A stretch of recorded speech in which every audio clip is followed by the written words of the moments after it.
Hey guys, tonight we're going to slowly explore one of the most remarkable yet quiet tales of human endurance. A story that unfolded over the icy expanses of the Antarctic. Far from any civilization, far from comfort, in a place where time itself seems to slow down. This is the story of Ernest Shackleton and the men of the Endurance.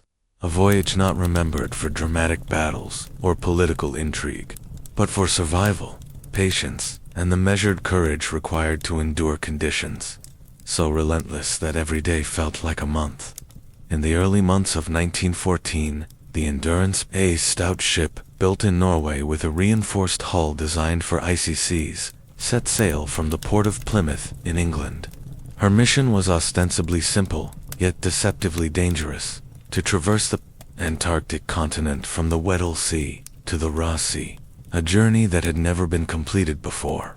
Shackleton, a man in his early 40s with a reputation for both charisma and meticulous planning, commanded a crew of 27, each man selected for their specific skill: sailors, scientists, a doctor, and a few who were more specialists than generalists, knowing how to navigate, repair, or measure in extreme conditions.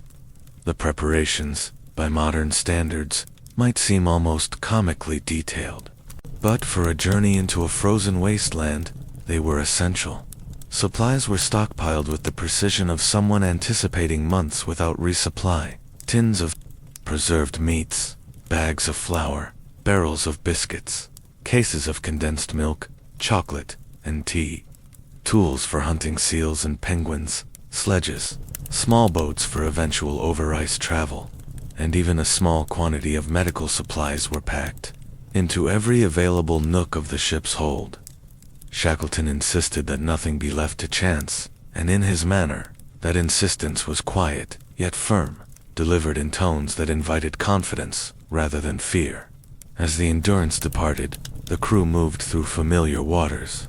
The English Channel, the Bay of Biscay, and the storm-swept approaches to the South Atlantic marked the early days. Each wave a reminder of the relative calm they had left behind and the far more merciless conditions that awaited. The men spent hours tending to sails, checking, rigging, and reviewing maps. Nights were often punctuated by the low, creaking moans of the ship's timbers, a sound that, as the weeks would unfold, would become both a warning and a companion. Shackleton, aware of the psychological weight of isolation, encouraged small routines, daily inspections, record-keeping, small exercises, and even brief moments of leisure where letters were written or logs detailed the day's events. By late October, the Endurance had crossed the Atlantic and approached the fringes of the Antarctic ice. At first, the sea was deceptively calm. Sheets of floating ice, called brash ice, moved slowly with the currents.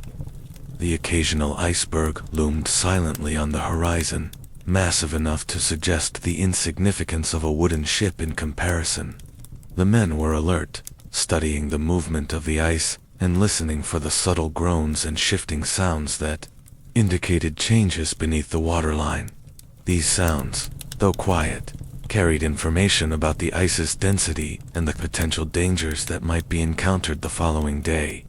It was in these early days of ice navigation that routine itself became both a comfort and a source of tension. Each day, men checked lines and anchors, measured the thickness of the ice, and watched the wind and current patterns.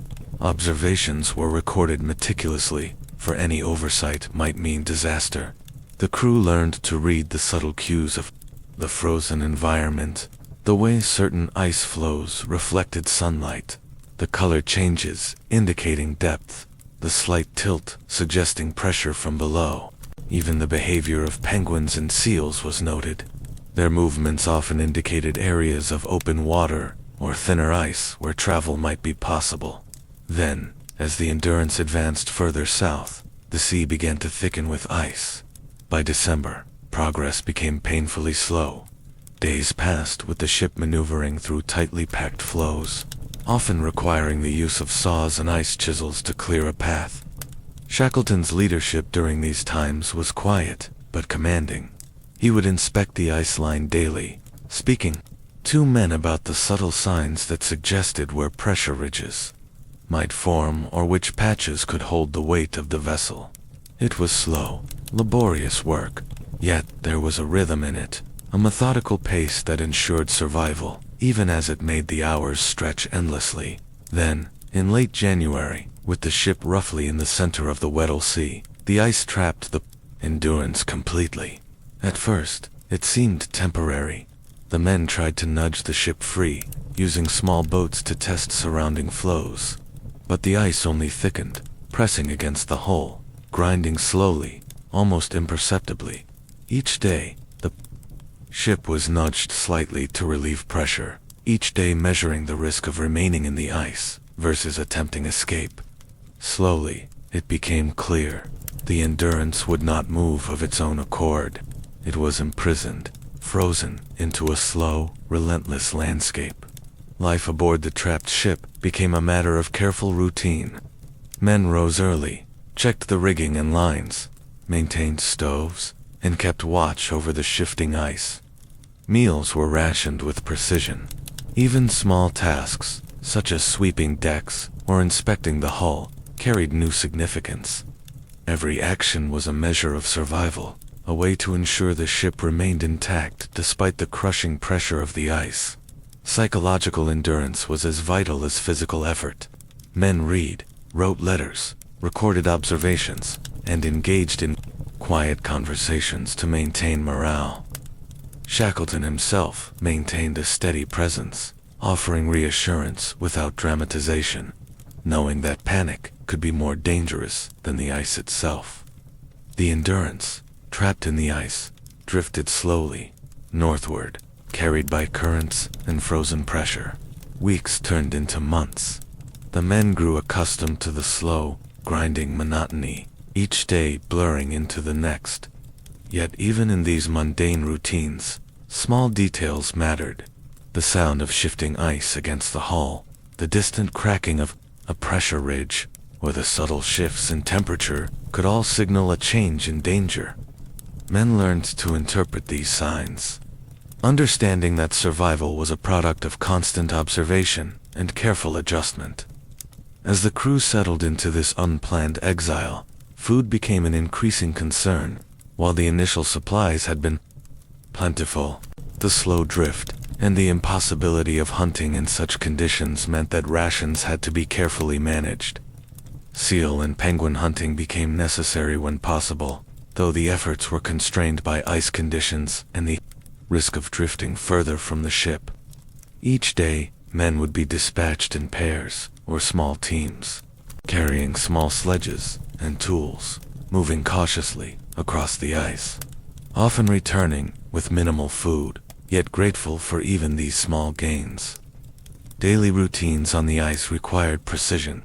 Men learned to identify weak ice, to distribute weight carefully when moving across frozen surfaces, and to monitor one another for signs of frostbite or hypothermia. The doctor, Alexander Macklin, kept careful records, noting any small symptom, from discoloration of fingers to slight tremors. These observations, mundane as they seemed, were essential to maintaining the delicate balance of survival. Even minor oversights could become serious under such extreme conditions. Morale was maintained through subtle routines and quiet camaraderie. Music, letters, and storytelling provided small mental escapes. Men shared recollections of home, discussed previous voyages, and engaged in low-stakes games. Shackleton encouraged these small rituals, understanding that endurance was as much a mental challenge as a physical one. The monotony itself became part of the struggle. The slow passage of days tested patience, observation, and the capacity to find small meaning in otherwise bleak circumstances. And yet, despite these careful routines and measured responses, there was always the underlying uncertainty. Would the ice remain stable, or would a pressure ridge suddenly crush the hull? Would rations last long enough to endure another month of drift? The men could not know how long the Endurance would remain trapped, or whether the ice would eventually yield. Each day offered both a measure of security and a reminder of the precariousness of their situation. The Weddell Sea, vast and empty, carried its own rhythms. Winds swept across the ice with quiet persistence. Clouds rolled slowly across a gray sky, and the occasional cracking of distant floes reminded the men that nature's forces were patient and unstoppable. Shackleton and his crew had entered a world where time moved differently, where survival was measured not in grand gestures but in small, deliberate actions, in the careful maintenance of ship, body, and morale. As the Endurance drifted slowly within this frozen expanse, the men faced the realization that their survival depended entirely on preparation, observation, and endurance.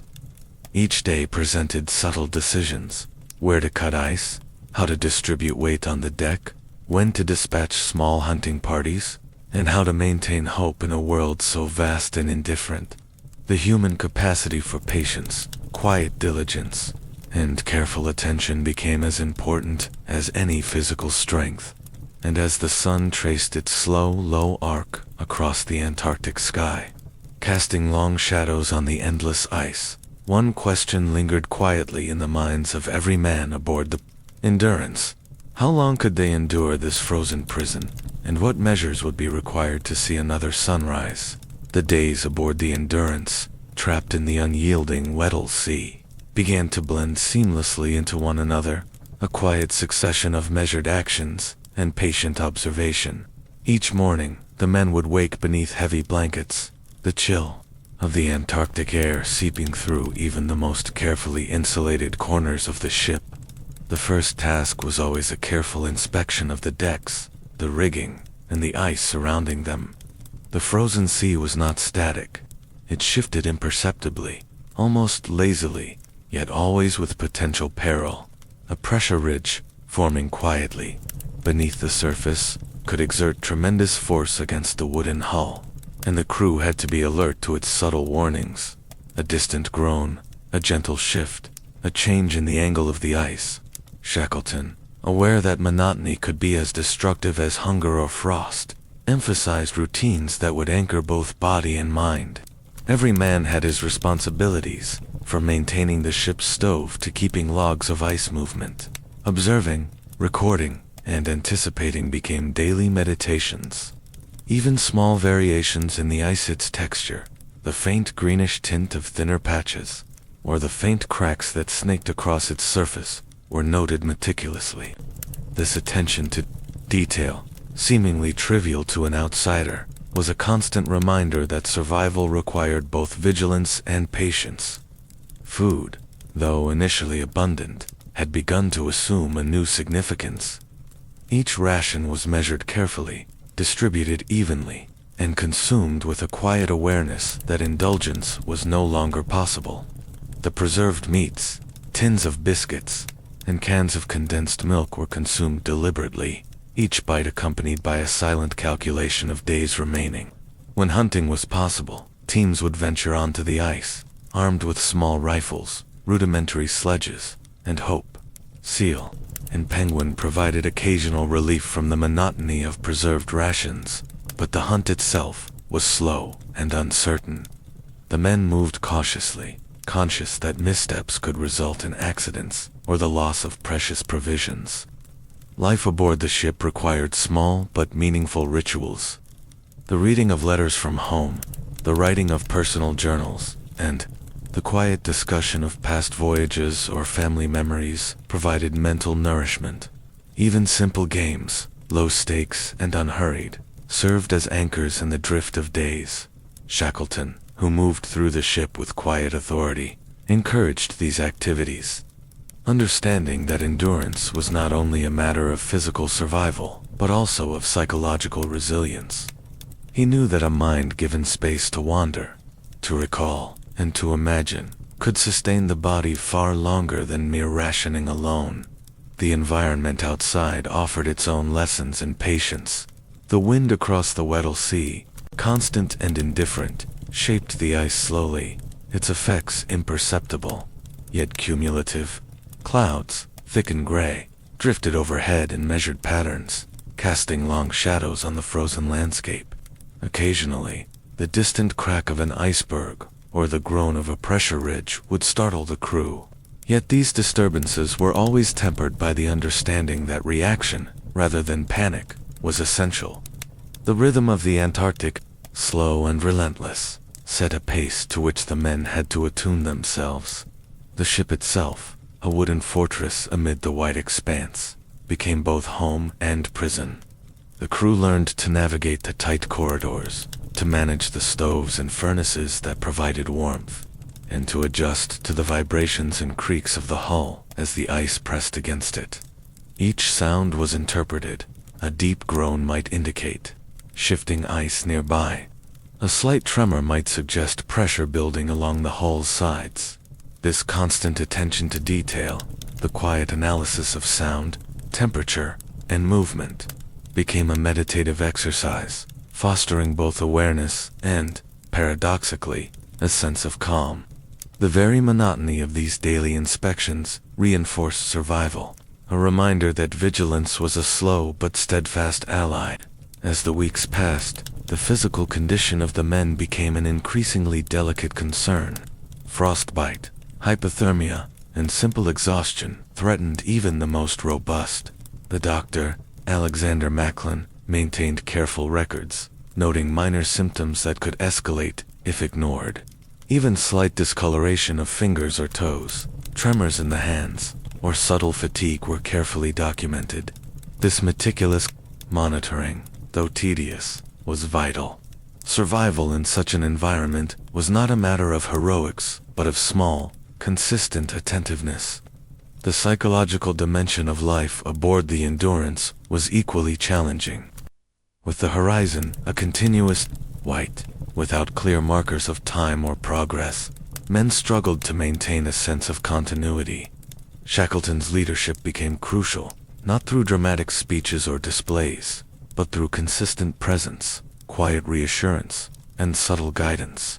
Small rituals, morning inspections, shared meals, or communal discussion helped anchor the crew, providing a framework for understanding and coping with their isolation. The monotony, when structured, became a source of stability rather than despair. Even in these routine moments, there were glimpses of beauty and quiet wonder. Sunlight, when it broke through the gray sky, glimmered on the ice in subtle, shifting patterns, casting reflections that danced along the ship's hull. The frozen sea, though unyielding and silent, seemed to pulse with hidden life. Penguins huddled in distant clusters, seals slid lazily over small ice floes, and the occasional distant whale exhaled into the frigid air. These small observations, while not dramatic, reminded the crew of a world beyond themselves. A larger context in which their struggle was only a single thread in the ongoing tapestry of life in the Antarctic. As the Endurance remained trapped, drifting slowly northward with the currents, each day presented its own challenges. Decisions were often minor in appearance, but critical in consequence. Whether to cut ice, to release pressure, how to allocate scarce fuel for stoves, when to send hunting parties onto the ice, and how to manage interpersonal dynamics within the close quarters of the ship. Every choice, made deliberately and thoughtfully, was part of a broader strategy of survival, an acknowledgement that endurance was cumulative, measured in the careful aggregation of small, correct actions. The frozen landscape imposed a unique tempo upon the men. Time seemed to stretch, each hour expanding to fill the silence of the icy expanse. The crew became attuned to the subtle shifts in wind, the slow change of light across the ice, the quiet groans of the ship under pressure, even the mundane sweeping the deck, checking the rigging, measuring ice thickness, became exercises in mindfulness, requiring attention and deliberate action. Through these repeated, deliberate routines, the men cultivated patience, skill, and a profound awareness of their fragile position in the Antarctic environment. And yet, despite careful planning, patience, and observation, uncertainty lingered constantly. The ice could shift suddenly, storms could intensify without warning, and the ship might be caught in pressure ridges capable of crushing its hull. Rations could run low, illness could strike unexpectedly, and morale could falter under the unending monotony of isolation. The men understood, with a quiet, persistent anxiety, that survival depended entirely on their capacity to endure, to observe, and to act correctly, even when nothing dramatic seemed to be happening. As days merged into weeks, and weeks into months, the sense of time and distance became increasingly abstract. Letters remained unwritten, clocks ticked silently, and the monotony of snow and ice created an almost dreamlike environment. Yet within this dreamlike monotony, life persisted. The crew maintained routines, adapted to minor threats, and preserved hope in subtle, measured ways. Each day of survival was a small victory, an affirmation that preparation, observation, and endurance could counteract the indifferent forces of nature. The Endurance, frozen yet resolute, drifted on. The ship's timbers groaned under pressure.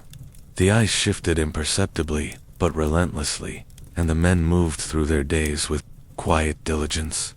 Even in the absence of dramatic events, survival demanded skill, patience, and careful attention to detail.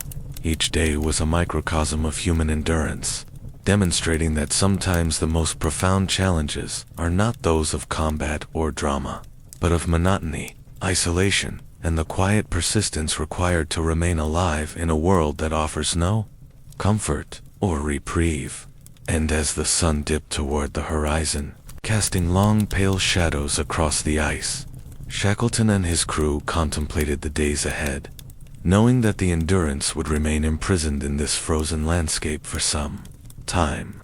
They understood, without dramatization, that their ability to maintain routines, observe the environment, and endure small challenges would ultimately determine their survival. And so, amid the white expanse, one quiet thought lingered.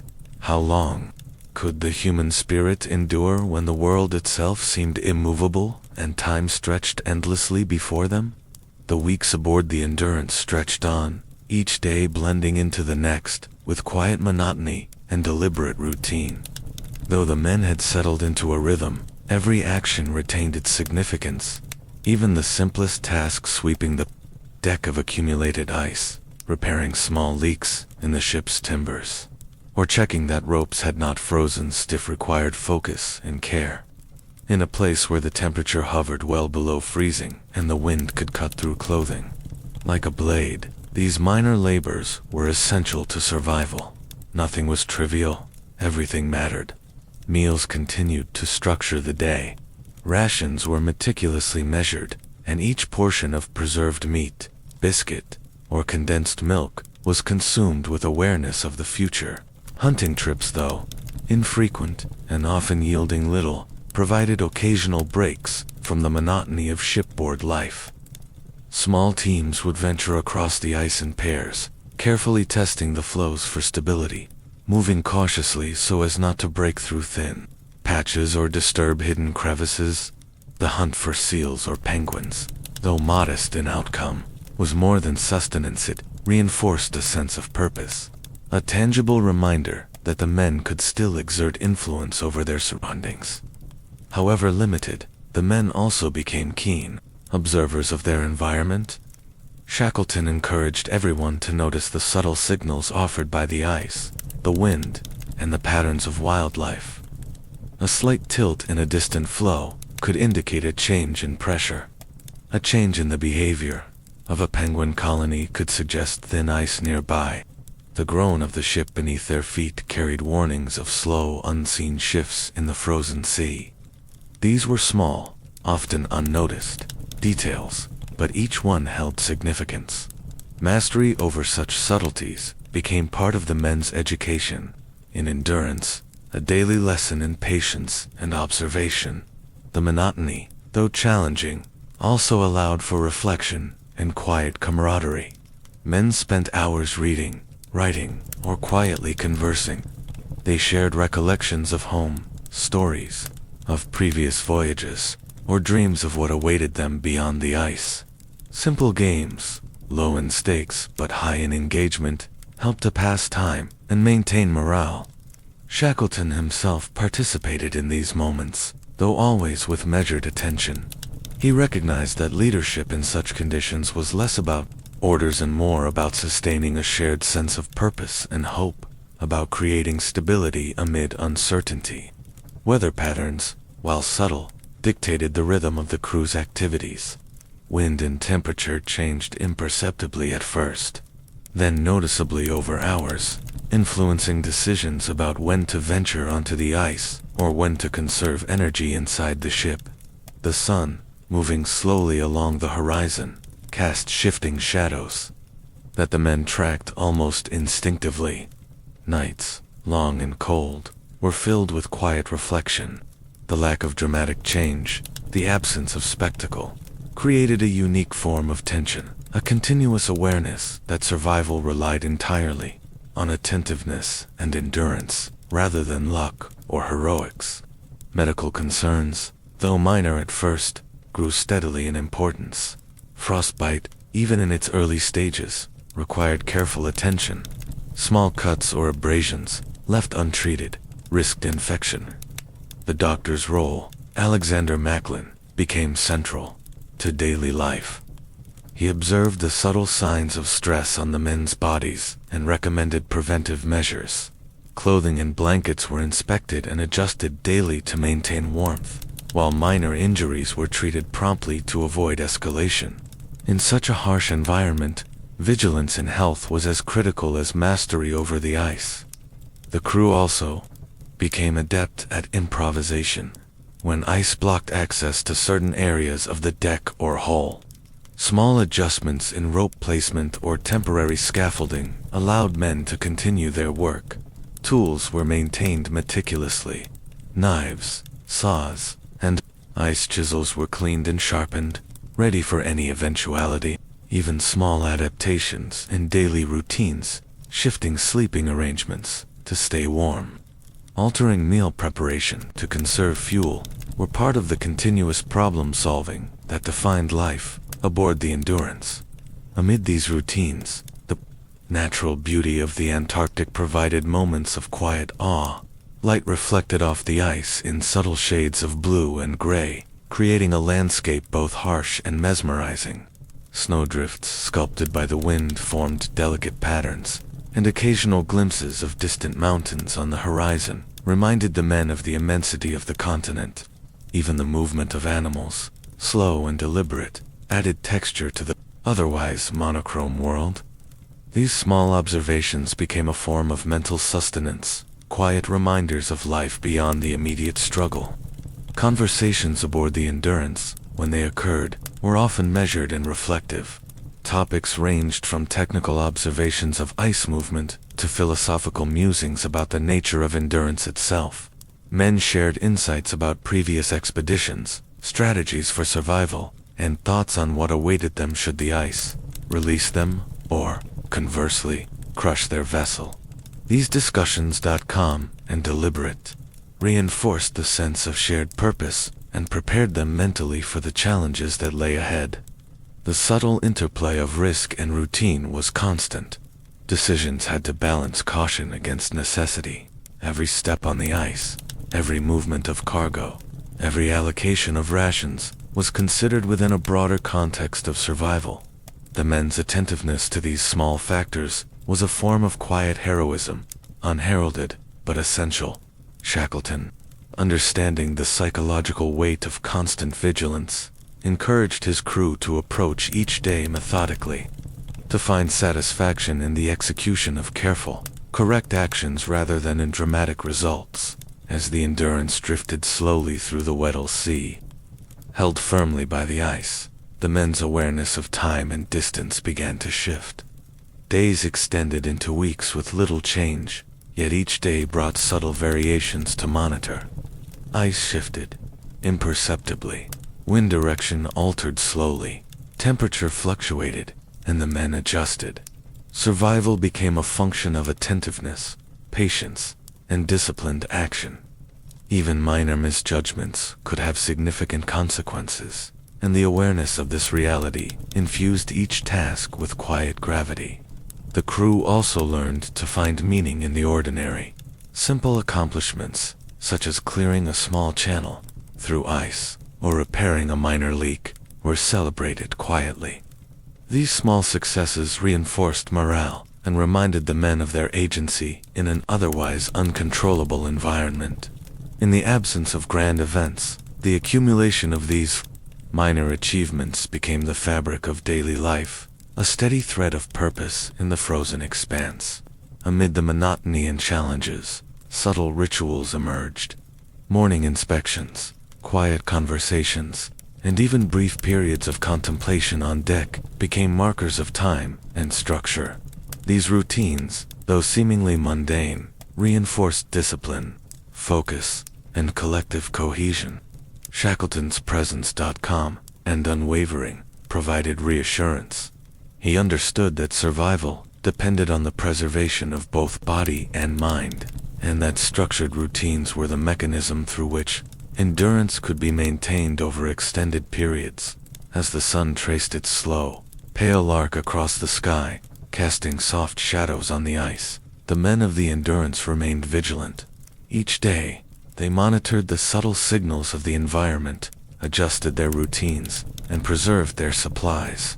Though trapped, they endured, finding purpose in small, deliberate actions, in careful observation, and in the quiet maintenance of both morale and physical well-being. And as the ice groaned and shifted, a lingering, unspoken question remained in the minds of every man aboard the Endurance. How much longer could they sustain this careful, patient existence? And what hidden dangers might the frozen sea still conceal? As the weeks slipped into months, the Endurance became less a vessel and more a microcosm of human endurance itself. Men began to notice subtleties in one another, small changes in behavior that signaled fatigue, stress, or resilience. Subtle gestures, an extra pause in speech, a slower gait across the icy deck. The way hands were rubbed to maintain warmth became signals understood intuitively among the crew. Shackleton encouraged observation not only of the environment, but also of one another.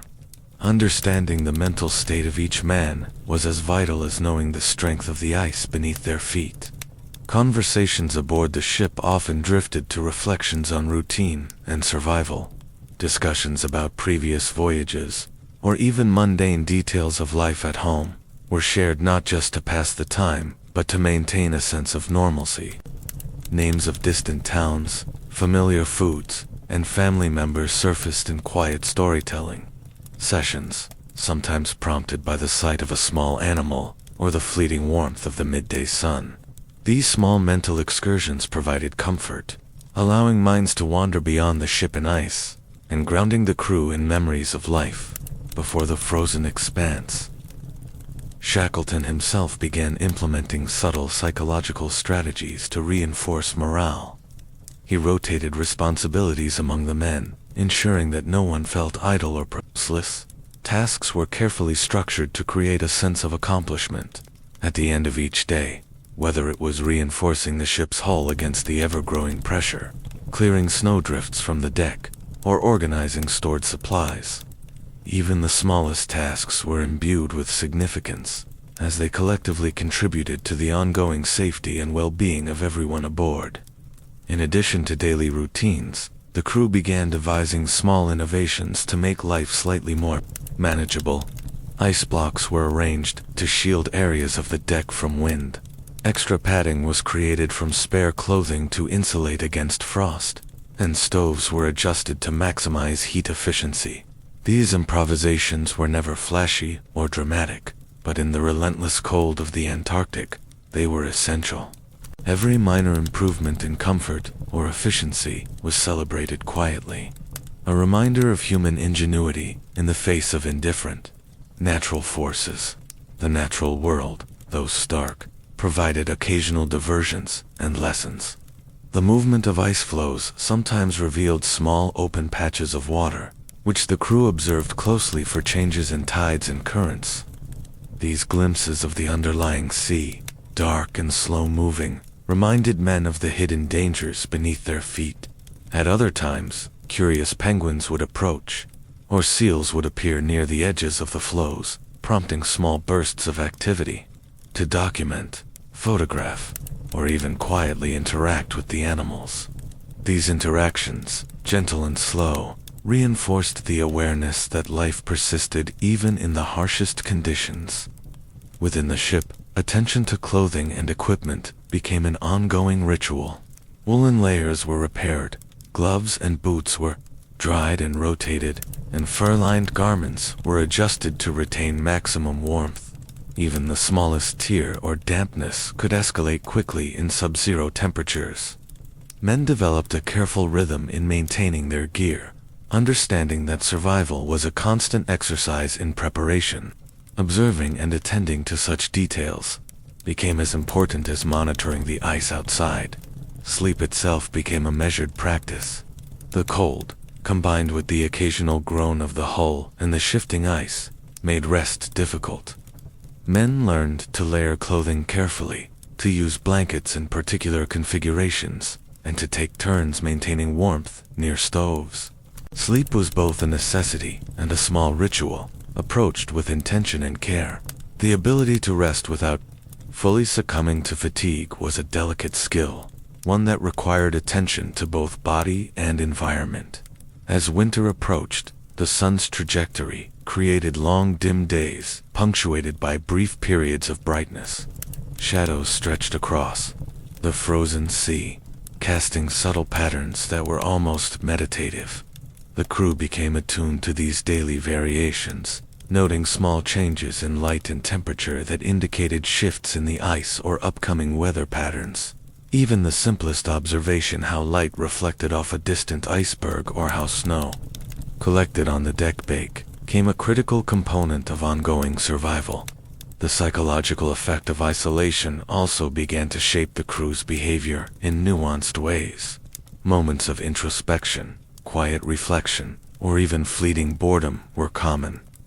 Shackleton encouraged the expression of thoughts and feelings, understanding that suppressing emotions could lead to stress or despair. Journals were kept diligently, capturing not only factual observations of ice and weather, but also personal reflections. These writings, though unassuming, provided a sense of continuity and identity in an environment that could otherwise strip away individuality. Small rituals, such as shared meals or collective maintenance of the ship, became symbolic anchors. The act of preparing food together, repairing equipment in tandem, or walking the deck in measured observation, helped reinforce cohesion. Even minor errors, such as a spilled ration or a slipped tool, were met with calm correction rather than frustration. Maintaining this steady, deliberate rhythm created an environment in which human error was acknowledged but controlled, and the men could continue their slow, persistent existence without panic. Occasionally, the ice would shift more dramatically, creating a low rumble or subtle vibrations that reverberated through the ship. These events, though rare, reminded the crew of the immense forces surrounding them. Every subtle indication of movement was noted, discussed, and incorporated into the planning of subsequent activities. Men developed almost instinctual awareness of the ice's behavior, interpreting changes in sound, texture, and even smell as critical information for survival. This quiet vigilance, unhurried yet constant, became as much a part of daily life as eating or sleeping. The monotony, while challenging, offered another unexpected benefit. It cultivated patience. Every task, from measuring ice thickness to maintaining clothing, demanded careful attention over extended periods. The accumulation of these small actions, day after day, built resilience, discipline, and a deeper understanding of the environment. The men of the Endurance learned, slowly and deliberately, that survival was not a series of dramatic moments, but a continuous exercise in attentiveness, persistence, and measured response. And as the ship continued its slow drift, locked within the icy grip of the Weddell Sea, the crew began to confront a subtle realization. Survival was not guaranteed, not because danger was imminent at every moment, but because endurance itself was fragile. Even the strongest body or sharpest mind could falter under months of repetition, cold, and uncertainty. Each man understood that the slow erosion of strength or morale, imperceptible as it might be, posed as much threat as the visible ice pressing against the hull. The lingering question, quiet but persistent in every mind, became not only how they would survive in the immediate days, but also how long the human spirit could continue to function under these conditions of slow, measured trial. The answer remained unknown, suspended like the ship itself within the vast, unyielding expanse of the Antarctic. As the Endurance remained locked in the ice, the crew discovered that even the most mundane objects could take on new significance. Tools, spare planks, and ropes were no longer just equipment. They became instruments of adaptation. When small ice ridges threatened to block walkways, men would fashion temporary bridges or leverage beams to shift pressure. Every improvisation was slow, deliberate, and carefully considered. Mistakes could have minor consequences, or, in the extreme, catastrophic outcomes, so patience was paramount. Beyond physical survival, the men developed small routines to occupy their minds in productive ways. Some kept detailed logs of temperature fluctuations, ice patterns, and the occasional astronomical observations, noting how the sun's low arc shifted over weeks. Others experimented quietly with makeshift games, tossing small objects across the deck to mark distances or tracking the patterns of drifting snow in the wind. These simple activities, though minor, offered cognitive exercise and fostered a sense of subtle mastery over an environment otherwise unyielding and indifferent. The ship's interior, once purely functional, became a place of quiet creativity. Canvas, spare wood, and discarded crates were repurposed to provide extra insulation, seating, or partitions to conserve warmth. Men would quietly fashion small, personal spaces where they could read, write, or observe the outside world without interruption. These small acts of personal agency building, crafting, or organizing created a sense of control in an environment where the natural world dictated nearly every outcome. Interpersonal dynamics, while generally calm, required careful attention. Being confined together in extreme conditions magnified even minor disagreements or differences in temperament. Shackleton, aware of this, encouraged men to engage in quiet dialogue, to rotate tasks to prevent fatigue or frustration, and to practice patience with one another. Observing how men responded to stress, boredom, and cold became as important as monitoring the ice itself. Small gestures of kindness, shared blanket, a cup of tea, or a compliment on a well-maintained tool reinforced morale in ways that were subtle yet crucial. Weather remained a constant teacher, often in ways that were invisible at first.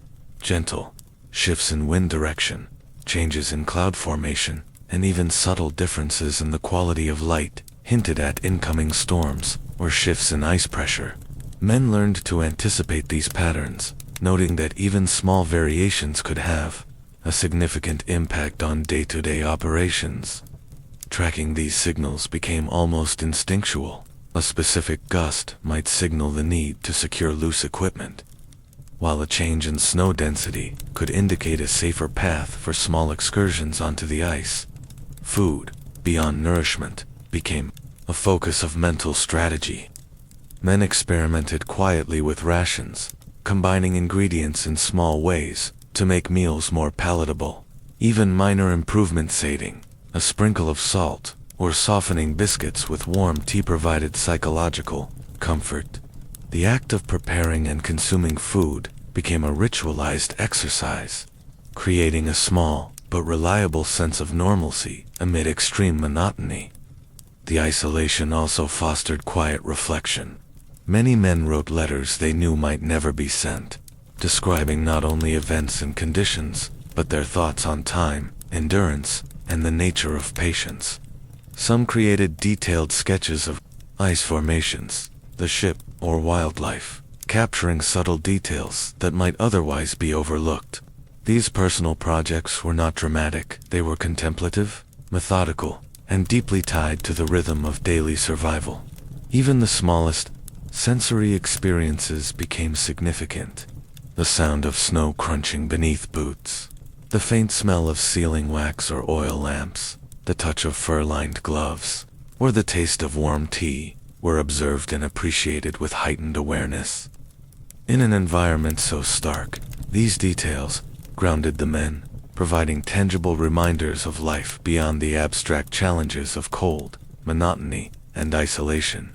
At times, the monotony was broken by the slow and careful exploration of the ice surrounding the ship. Small teams would venture out to measure flows, test the strength of pressure ridges, or retrieve drifting objects caught in the ice.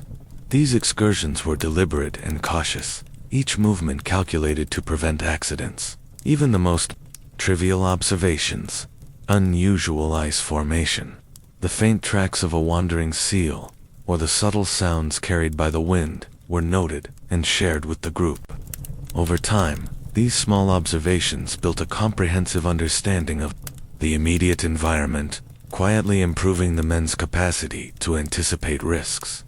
The sense of time itself began to shift subtly, with no markers of days, weeks, or months other than the sun's movement and subtle environmental cues. Men developed their own rhythms.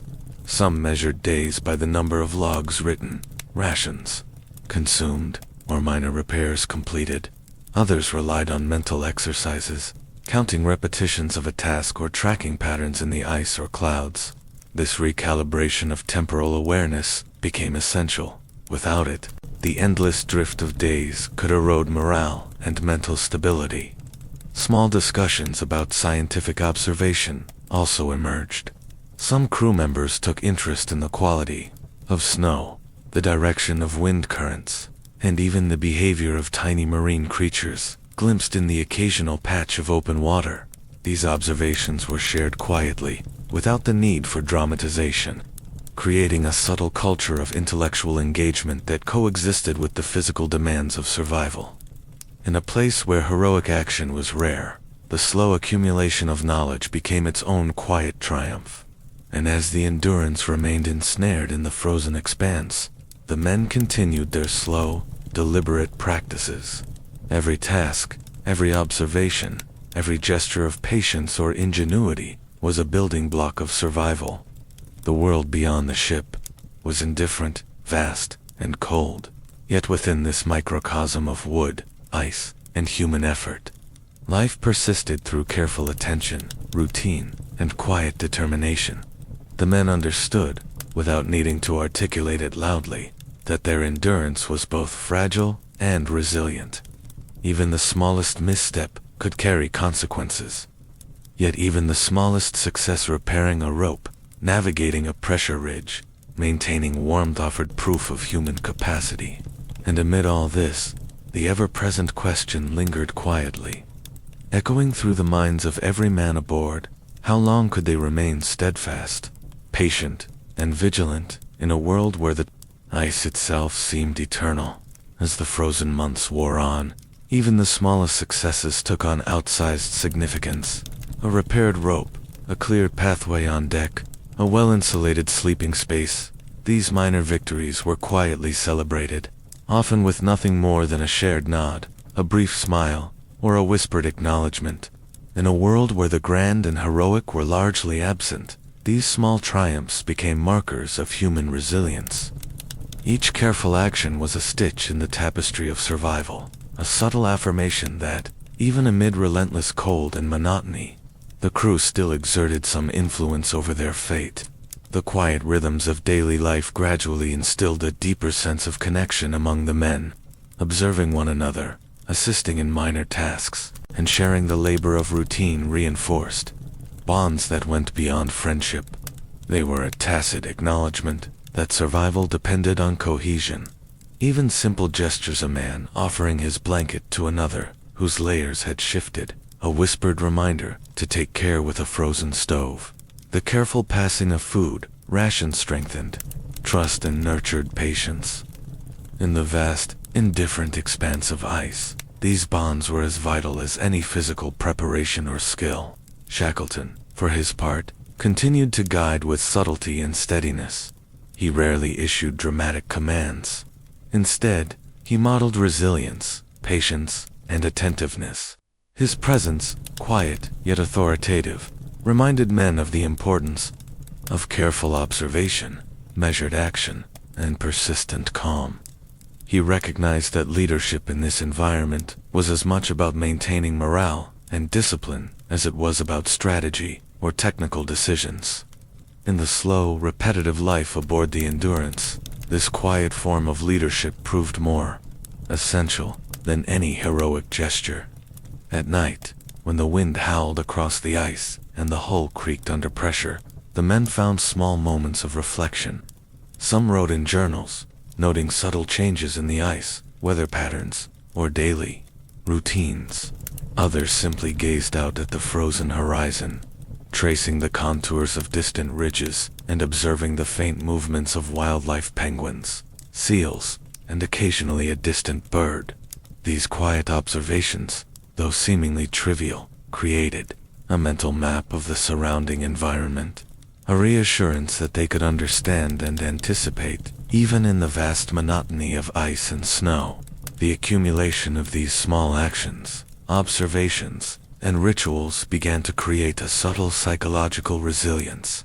The men learned to approach each day deliberately, understanding that survival depended not on dramatic feats, but on consistency, attentiveness, and patience. Even as the ice shifted imperceptibly, the wind whispered through frozen ridges, and the cold gnawed at clothing and skin, they found stability in routine, in shared labor, and in the quiet rhythms of daily life. And yet, despite their diligence and ingenuity, uncertainty remained omnipresent.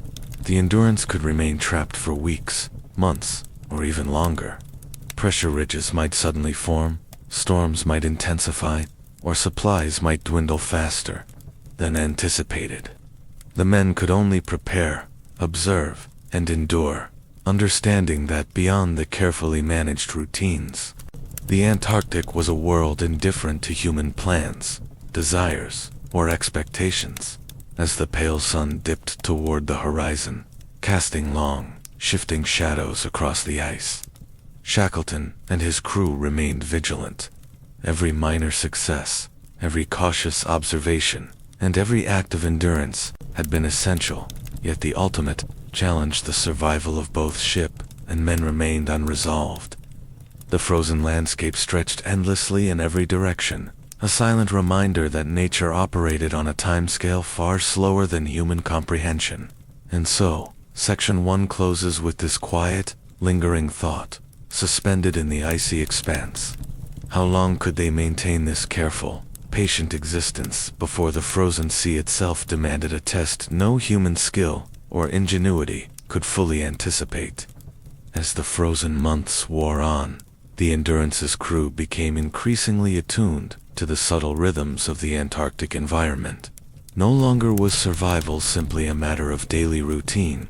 It had evolved into a careful study of ice behavior, wind patterns, and the hidden signs that the landscape whispered to those willing to observe. Every creak of the hull, every distant groan from shifting ice, and every faint ripple in an open patch of water was noted, logged, and discussed. These observations were not dramatic, they were measured, deliberate, and essential, forming a mental map that would guide their actions in the weeks to come. Shackleton, ever conscious of the psychological as well as the physical demands of isolation, implemented a system of layered responsibilities. Teams were rotated between tasks: ice monitoring, stove maintenance, ration distribution, and record keeping. By rotating duties, he ensured that no man became fatigued or mentally dulled by monotony.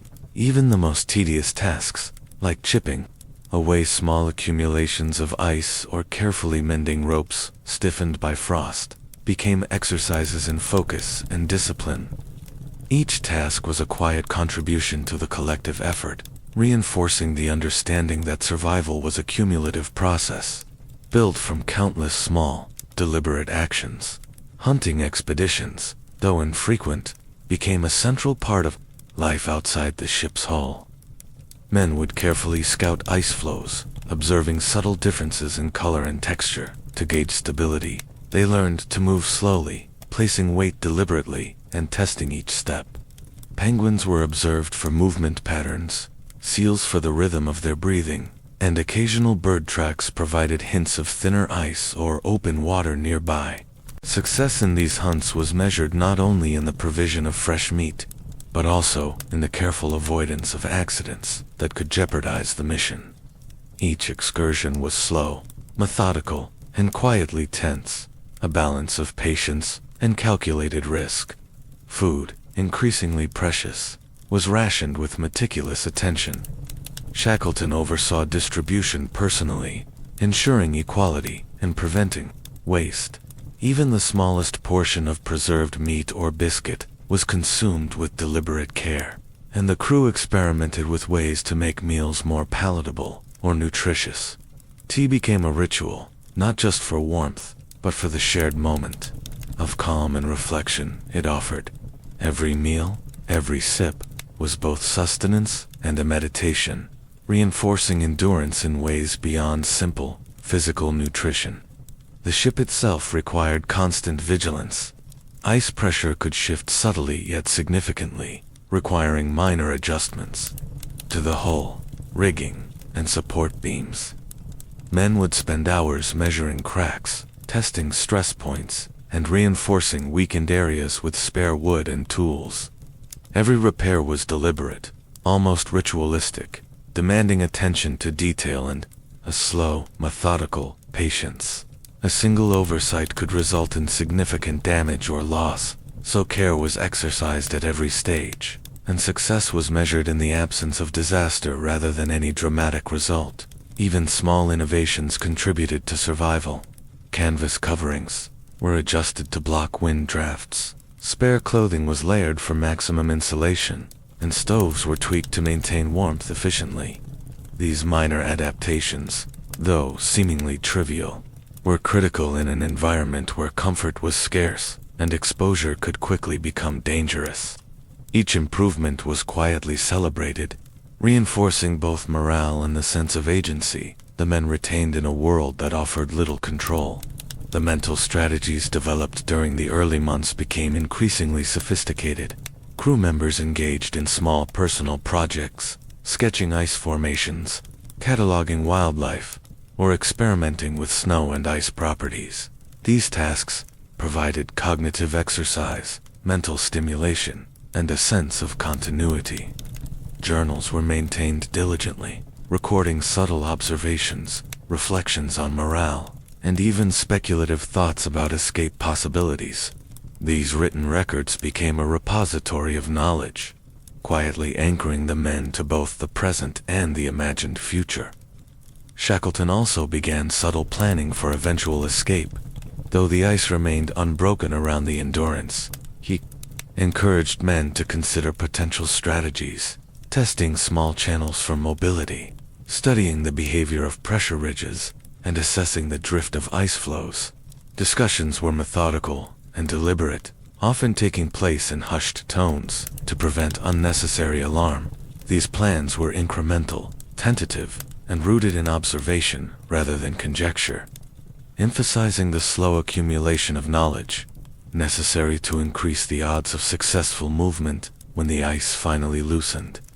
The natural world continued to provide both challenges and quiet inspiration. Ice flows shifted slowly but unpredictably, creating patterns that the men learned to interpret. Distant mountains occasionally appeared through breaks in the clouds, offering orientation points and a subtle reminder of the vastness of the Antarctic continent. Penguins, seals, and birds moved in measured rhythms, providing cues about ice, thickness, and stability. These seemingly small interactions with the environment became integral to the mental map the crew constructed, each observation informing the next decision, no matter how minor. Physical training, though limited by space, became a quiet necessity. Crew members engaged in exercises to maintain circulation, strengthen muscles, and preserve flexibility. Even simple movements, like carrying heavy water or fuel containers, were approached with deliberate care, ensuring that energy was conserved while maintaining physical capability. Shackleton encouraged balance, exertion enough to remain strong, but never so much as to risk fatigue, injury, or unnecessary exposure. In this careful balance between routine, observation, and subtle planning, a new form of vigilance emerged. The crew learned to anticipate minor hazards before they became critical, to notice faint signs in ice and wind, and to interpret subtle behavioral cues among one another. Each day was a quiet exercise in foresight, patience, and adaptation. Recognition that survival in this harsh, indifferent world required both attention to detail and calm endurance. And yet, the drifting ice and looming uncertainty ensured that no day passed without a reminder of the precariousness of their situation. A sudden crack in a nearby floe, the groan of the hull under shifting pressure, or the unexpected behavior of wildlife kept the crew alert, even as they moved through their routines with slow deliberation. Survival was not a matter of heroic action, but a continuous negotiation with a landscape that demanded both respect and attentiveness. Amid all this, the question that quietly persisted in every man's mind began to take sharper form when the ice finally loosened. Would their careful preparation be sufficient to allow them to escape, or would the vast, frozen expanse of the Weddell Sea test their endurance in ways no routine, no observation, and no patience could fully anticipate? As the frozen weeks progressed, hunting excursions became increasingly important, not just for food, but for maintaining morale. Shackleton organized small teams, each carefully chosen for skill and experience, to venture onto the surrounding ice floes. Men learned to recognize patterns in the snow and ice-like depressions indicating thin areas, faint cracks that could widen under weight, and subtle variations in texture that hinted at hidden water channels.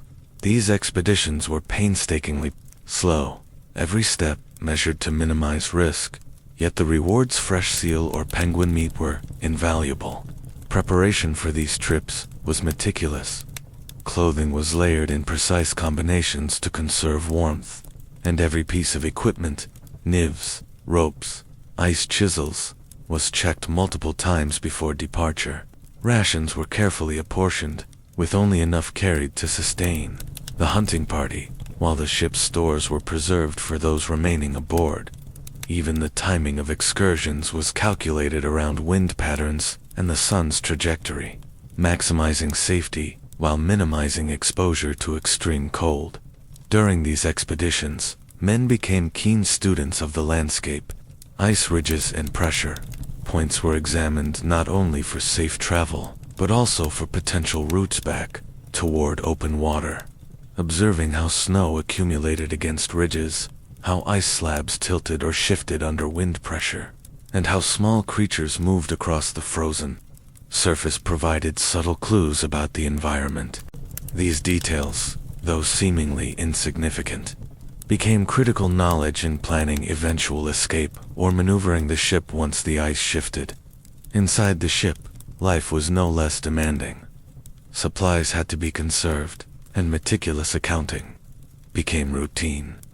Men kept careful records of rations, fuel, and medical supplies, noting the rate at which each was consumed.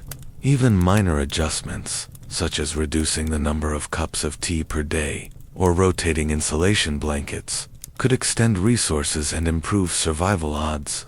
These tasks, while repetitive, offered a tangible sense of control in an environment where unpredictability reigned. Mental exercises also became part of survival. Crew members engaged in quiet games of observation and memory, recounting details of previous expeditions, recalling maps, or describing distant ports they had visited. Some challenged themselves to mentally track the ship's drift, estimating distances moved each day and projecting where the Endurance might eventually be released from the ice. These exercises, slow and unhurried, helped maintain cognitive function, sharpen attention, and reinforce a sense of purpose in a seemingly endless frozen landscape. Interactions between men, subtle and measured, grew increasingly nuanced. Leadership was often exercised through quiet observation rather than commands. Small disagreements were resolved through discussion rather than confrontation. Shackleton recognized that the mental well-being of the crew depended on maintaining calm routines and minimizing unnecessary stress. Simple acts of consideration, offering a glove, assisting in a repair, or sharing an observation about the ice helped reinforce social cohesion and trust. Over time, these interactions created a resilient web of interpersonal support that rivaled the importance of physical preparation. Resourcefulness extended beyond food and supplies. Men experimented with minor innovations to improve efficiency and comfort. Canvas covers were reinforced to block wind during hunting trips. Improvised sleds were crafted from spare planks for transporting gear, and small windbreaks were constructed near sleeping areas on the ice. Even minor improvements in warmth, shelter, or mobility carried outsized significance, reducing fatigue, preventing injury, and maintaining morale. Every small success was quietly noted and integrated into the shared knowledge of the crew.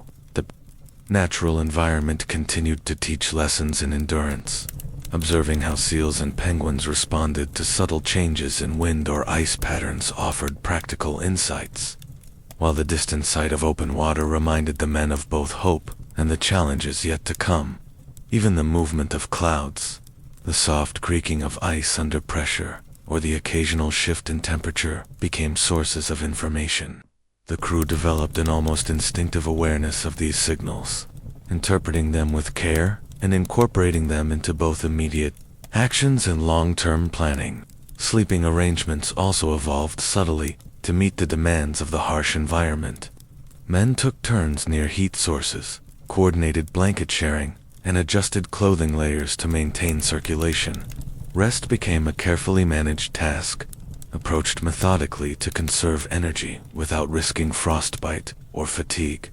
The act of sleep, once ordinary, became a deliberate exercise in attention, patience, and adaptation, another aspect of survival that demanded both awareness and calm. Within this slow, deliberate rhythm, small moments of beauty and reflection persisted. Gentle sunlight reflecting on distant icebergs, the intricate patterns of frost on window panes, and the quiet movements of wildlife provided fleeting reminders of life's persistence. These subtle observations, though calm and understated, offered psychological sustenance, grounding men in the continuity of the natural world and reinforcing the value of patience, attention, and endurance. Shackleton began quietly documenting potential escape strategies, observing how the ice drifted and the conditions that might favor a release. He noted that small shifts in pressure ridges could create narrow channels, that weak points in the ice could eventually widen, and that seasonal variations in temperature might gradually reduce the grip of the frozen sea. Discussions of these possibilities were measured and cautious. They were not meant to alarm but to cultivate awareness, planning, and the disciplined patience that would be required when the time for action arrived. Amid all these preparations, the men confronted an unsettling truth. Even with careful observation, careful rationing, and careful planning, the Antarctic was unpredictable. Every creak of the hull, every crack in the ice, and every unanticipated gust of wind reminded them that their survival depended not only on skill, but also on vigilance, adaptability, and the continued cultivation of patience. In a landscape that offered no guarantees, endurance itself became both the challenge and the measure of success. And so, as the Endurance drifted slowly through the frozen expanse, the crew remained attentive, methodical, and quietly hopeful. Each day brought subtle changes, each task offered a small measure of control, and each observation contributed to a growing understanding of the icebound world around them. Yet the question that lingered, quiet but persistent, was this: when the ice would finally release its grip, would the crew's patience, ingenuity, and resilience be enough to guide them safely to open water, or would the frozen sea demand tests they could not yet foresee? As winter slowly began to loosen its grip, subtle changes in the ice demanded increasing attention. Shackleton organized small parties to explore the edges of nearby flows, not for immediate travel, but to better understand how the ice was shifting.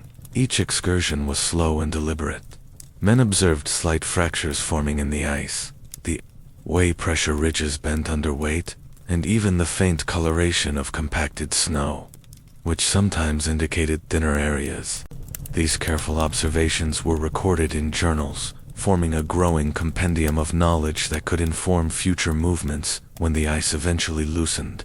The crew's daily routines evolved as well. Tasks once considered simple, like melting snow for water, maintaining stoves, or organizing supplies, became exercises in efficiency. Men experimented with subtle improvements, adjusting stove chimneys to maximize heat distribution, layering insulation in new combinations, and even placing reflective surfaces near stoves to better capture warmth. Every small optimization not only preserved resources, but reinforced a quiet sense of mastery over the environment. In a place where control was limited, these incremental improvements were vital. Psychological resilience was further cultivated through storytelling and shared recollections. Men spent quiet hours recounting past expeditions, naval experiences, or even childhood memories. These sessions were unhurried and reflective, not dramatic. They allowed the crew to maintain a sense of personal identity and continuity, grounding their minds amid the monotony of ice and cold. Often, these recollections would spark discussion of practical lessons learned from past voyages, techniques for handling gear, subtle tricks for layering clothing, or methods for navigating uncertain terrain, blending nostalgia with survival strategy. Small innovations in mobility became increasingly important. The men experimented with improvised sleds, using spare planks and ropes to transport heavy equipment across uneven ice. They learned to balance weight carefully, ensuring the sleds moved smoothly without tipping over. Even minor enhancements, like adjusting the friction of runners or redistributing supplies, were documented and shared, creating a collective repository of small but essential knowledge. These incremental improvements, though invisible to an outsider, allowed the crew to conserve energy and minimize risk during excursions. Interactions among crew members continued to evolve subtly. Shackleton encouraged quiet mentorship, pairing experienced men with those less familiar with ice travel or survival strategies. These partnerships fostered both skill transfer and emotional support. A seasoned man might quietly demonstrate a technique for cutting through frozen snow, adjusting clothing layers to prevent frostbite, or recognizing subtle signals in ice formations. Through this patient observation and guidance, knowledge was steadily disseminated, strengthening the crew's overall preparedness. The monotony of the environment also became a catalyst for creative problem-solving. Men experimented with rationing strategies, discovering that combining small quantities of preserved meat with melted snow could extend the longevity of supplies. Tools were repurposed to serve multiple functions. An ice chisel might double as a lever, a crate as a sled, or a spare rope as reinforcement for weakened canvas. These modest innovations, while unremarkable in ordinary circumstances, were critical in preserving life and comfort in a world dominated by ice and cold. The physical and psychological benefits of small outdoor excursions became increasingly apparent. Even brief walks along adjacent flows or around the ship offered exercise, mental stimulation, and subtle observational opportunities. Men practiced measuring ice thickness with improvised tools, tracking wind patterns, and testing snow density. These exercises were unhurried, often quiet, yet essential. Each step, each careful measurement, contributed to the slow accumulation of knowledge that might one day facilitate the crew's release from the ice. The ship itself demanded constant vigilance. Even minor cracks in the hull, small leaks, or signs of wear in rigging were addressed immediately. Repairs were meticulous, often requiring multiple passes and careful adjustments. Every correction, no matter how small, reinforced a culture of attentiveness. Men developed a heightened sensitivity to their surroundings. The subtle groan of stressed wood, the faint change in the pitch of wind through rigging, or the shifting angle of ice against the hull all were noted and factored into daily planning. Meal preparation, though basic, became an exercise in resource management. Men experimented with small adjustments, such as soaking biscuits in tea to make them easier to chew, or using the minimal heat of stoves to gently warm preserved meat. Tea, beyond its nutritional value, became a ritualized comfort, a small ceremony that punctuated the otherwise repetitive days. Each careful sip, each shared moment of warmth, was a subtle reinforcement of routine, community, and the quiet rhythm of life in extreme conditions. Even minor environmental observations were treated with care. The angle of sunlight reflecting off distant icebergs, subtle variations in snow color, and faint sounds carried across the ice informed daily decisions. Men learned to anticipate minor changes in weather, estimate ice stability, and recognize subtle hazards long before they became immediate threats. These small skills, cultivated patiently and without hurry, reinforced both survival and mental acuity. As the days lengthened and the ice slowly shifted, the crew began to consider their eventual escape more concretely. Shackleton emphasized careful monitoring of channels, weak points, and potential routes, but always within the context of caution.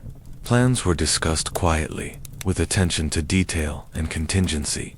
Every minor observation, an ice fracture, a water pocket, or the behavior of drifting floes was integrated into a larger, patient strategy for release.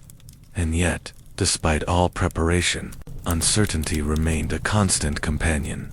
Even the smallest oversight could cascade into disaster. Men recognized that survival in this frozen expanse required not only skill and ingenuity, but also humility before the environment.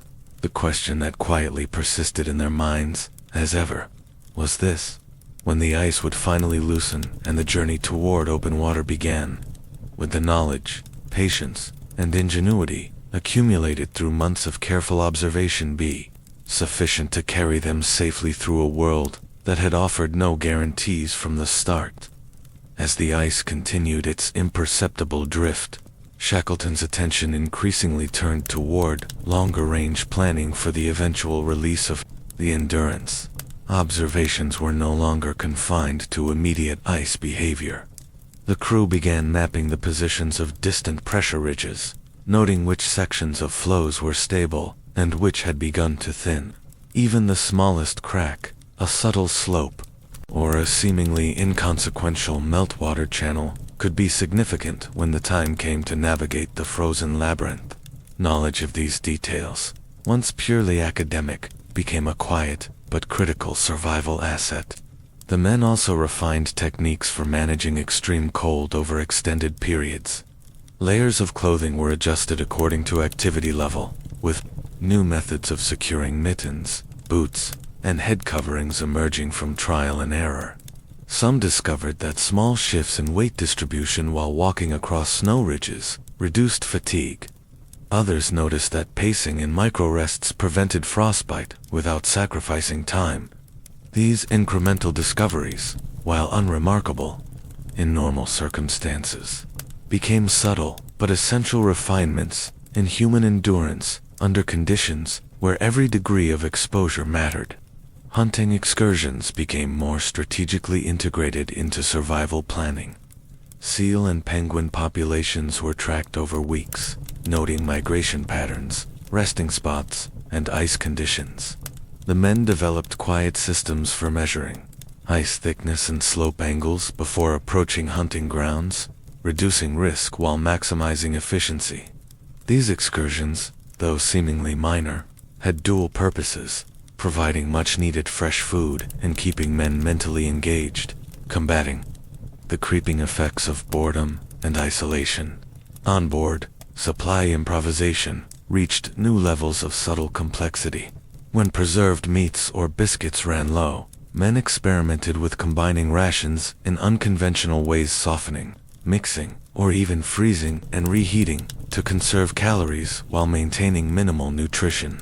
Tea rituals evolved into small group ceremonies, often coinciding with observational discussions of ice drift or reflections on prior excursions. These moments, slow and deliberate, offered both mental stimulation and the quiet comfort of routine.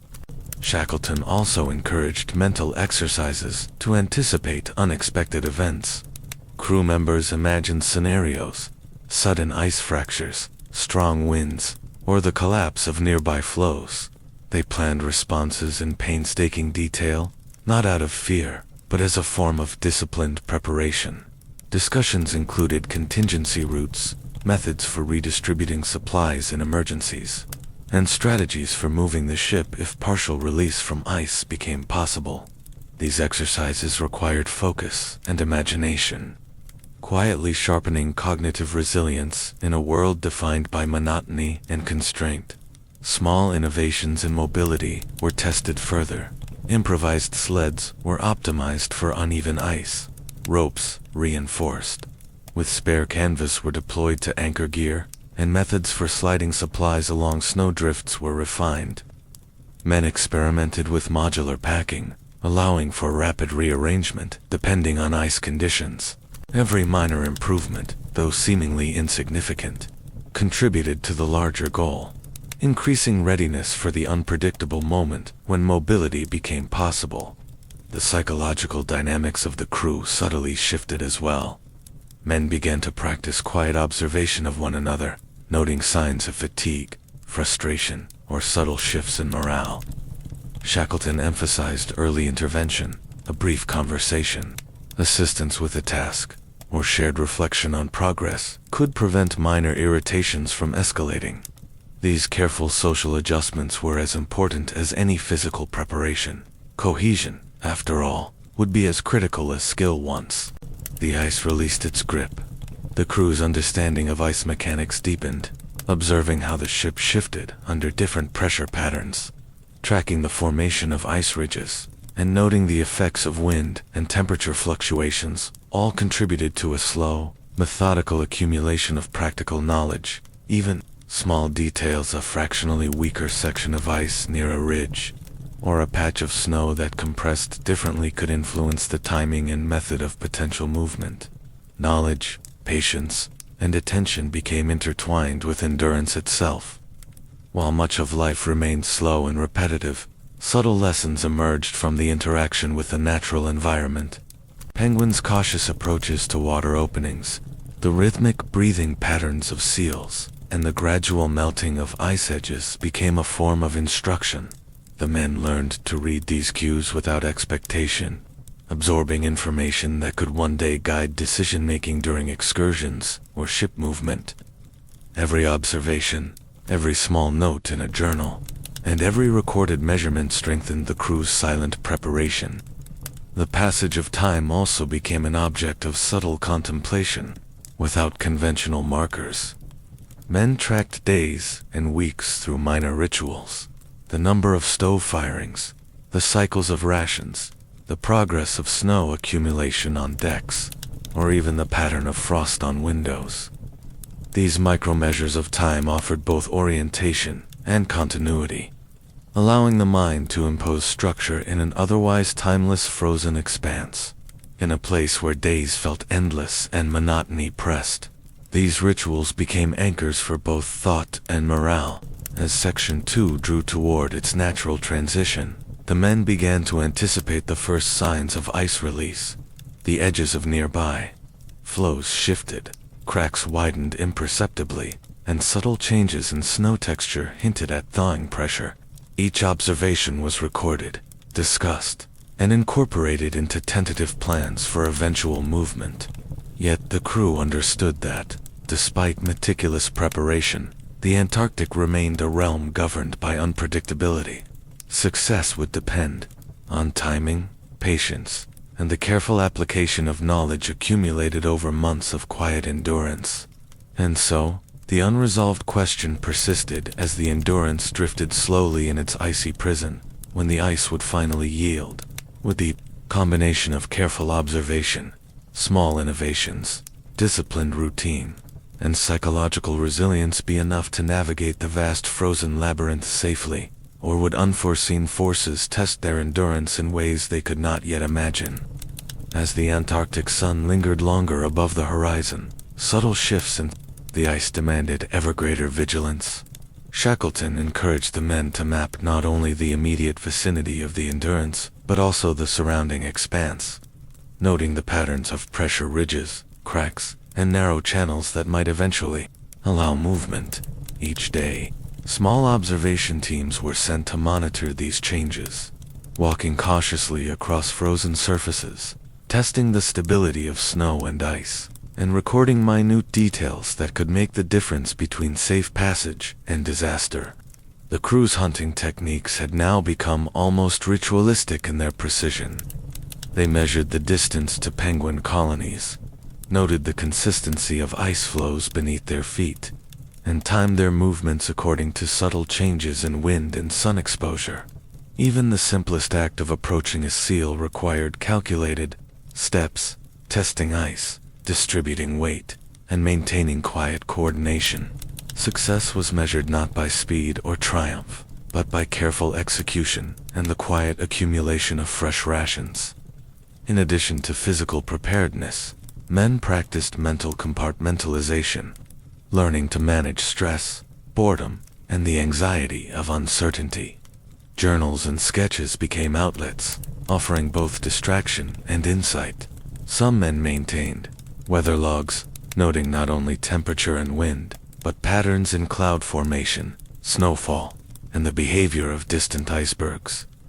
These observations were cross-referenced, discussed, and sometimes even debated among the crew, quietly reinforcing analytical thinking and collective vigilance. Onboard resource management reached a new level of sophistication. Water, already scarce, was carefully rationed, with melted snow allocated in precise quantities for cooking, drinking, and hygiene. Clothing was rotated to maximize dryness and insulation, while sleeping arrangements were adjusted dynamically to ensure that no man became excessively exposed during the long, cold nights. The smallest efficiency covering a stove to preserve heat, redistributing blankets, or layering spare canvas to block drafts could have profound consequences for comfort, energy preservation, and survival. Shackleton also initiated simulated icebreak exercises for the crew, imagining scenarios in which cracks widened suddenly, flows shifted unexpectedly, or parts of the ship were trapped. Each hypothetical was dissected in detail. How would supplies be moved? Who would lead small groups across unstable ice? What measures could prevent frostbite or exhaustion during a sudden emergency? These exercises were slow, meticulous, and entirely precautionary, but they strengthened the men's ability to respond calmly under pressure when the moment of actual release arrived. Subtle innovations in equipment and mobility were tested continuously. Makeshift sleds were reinforced with spare planks, ropes were braided for additional strength, and wooden planks were repurposed as levers for lifting heavy ice blocks. Men experimented with ice anchors and pulleys, determining the optimal ways to secure gear in the shifting terrain. These minor mechanical adjustments, carefully recorded and shared, enhanced both efficiency and safety, reflecting a persistent culture of small, incremental improvement. The environment itself became a silent teacher. Men observed how snow accumulated unevenly along ridges, how faint fissures expanded during temperature fluctuations, and how seals and birds interacted with weak ice edges. Even the smallest movements in the ice or subtle changes in animal behavior were interpreted as clues for future decision-making. These lessons, learned patiently and without hurry, became embedded in the crew's collective knowledge, enhancing both practical preparedness and confidence in navigating an uncertain world. routine now intertwined with preparation for eventual escape. Men rotated duties to maintain both physical health and attentiveness, while small groups practiced coordinated movements across ice floes, every minor task adjusting rope tension, redistributing supplies, reinforcing sleeping areas was approached as a rehearsal for the challenges ahead. Discipline, patience, and careful observation were reinforced daily, creating a silent rhythm that mirrored the slow, deliberate movement of the surrounding ice. Even morale, often overlooked in ordinary expeditions, was managed with subtle care. Shackleton encouraged quiet conversations, shared reflections on progress, and occasional light-hearted anecdotes from past voyages. These interactions were measured and gentle, avoiding unnecessary excitement while maintaining human connection. The crew, understanding the delicate balance between mental well-being and survival, embraced these moments as essential, though understated, tools for endurance. As weeks continued to pass, the ice itself began to hint at potential release. Cracks lengthened, small pools of meltwater appeared, and certain flows shifted independently of the surrounding mass.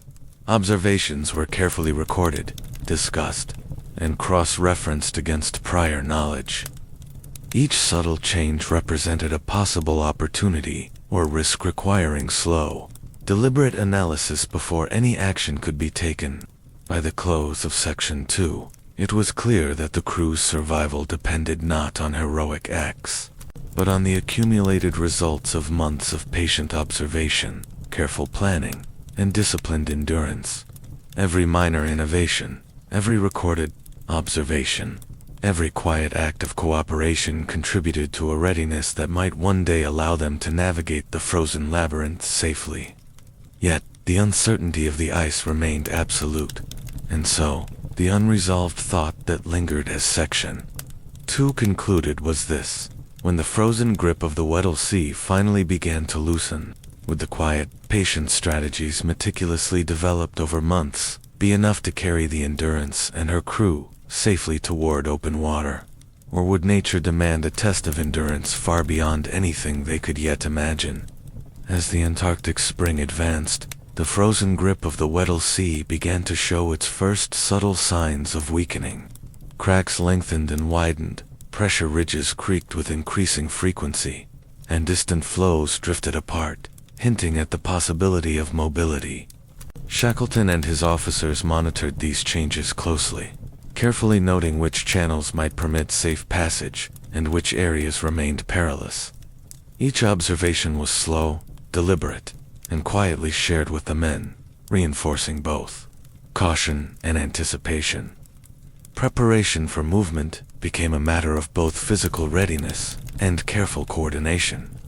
The crew reviewed months of accumulated knowledge, observations of ice behavior, recorded patterns of wind and drift, and detailed notes from hunting excursions. Equipment was reorganized, sleds reinforced, and ropes and anchors checked for strength. Even minor adjustments like redistributing insulation, layers or repositioning stoves for optimal heat retention during temporary stops were approached with precision. Each detail, no matter how small, could influence survival during the first tentative movements across shifting ice. When the first orders to prepare for partial movement were issued, the atmosphere aboard the Endurance was one of quiet focus. Men moved methodically, testing ice stability underfoot, reinforcing hull supports, and readying sleds for a potential cargo transfer. The slow rhythm of anticipation contrasted sharply with the magnitude of what lay ahead, a journey across treacherous, ever-changing ice, guided by months of patient observation and planning. The initial movements were cautious. Small groups were sent ahead to test ice conditions, marking safe routes and noting areas of risk. The crew measured snow density, monitored subtle fractures, and assessed wind conditions to ensure minimal exposure. Every step was deliberate. Even the slightest miscalculation could result in injury or loss of supplies. Progress was incremental, measured in feet rather than miles, yet each successful advance reinforced confidence and cohesion among the men. Supplies were transported using the refined sled systems developed over months.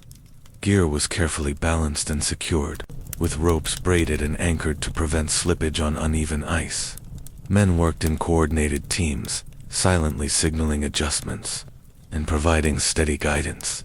Each successful transfer of provisions, minor though it seemed, represented a triumph of preparation over unpredictability, reinforcing the value of patience, discipline, and cumulative knowledge. As the Endurance gradually shifted with the ice, natural phenomena continued to teach lessons in vigilance. Ice flows groaned and buckled, reflecting the tension beneath the surface. Meltwater channels appeared unexpectedly, requiring rapid assessment and adjustment of movement plans. Observations of seals and birds continued to provide subtle clues. The location of thinner ice, safer paths, and signs of water pockets. Even these small details, patiently noted over months, now guided life decisions with quiet efficacy. Shackleton's leadership during this phase was understated yet precise. He maintained calm authority, delegating responsibilities according to skill and experience, while remaining intimately aware of the broader situation. Men observed his measured decisions and mirrored his attention to detail, reinforcing a culture of careful observation, quiet communication, and patient action. Leadership was exercised not through drama or haste, but through deliberate modeling of endurance, attentiveness, and thoughtful risk assessment. The journey across the first open channels of ice tested the crew in ways both physical and mental. Each movement required concentration, strength, and balance. Each pause allowed for careful observation and assessment.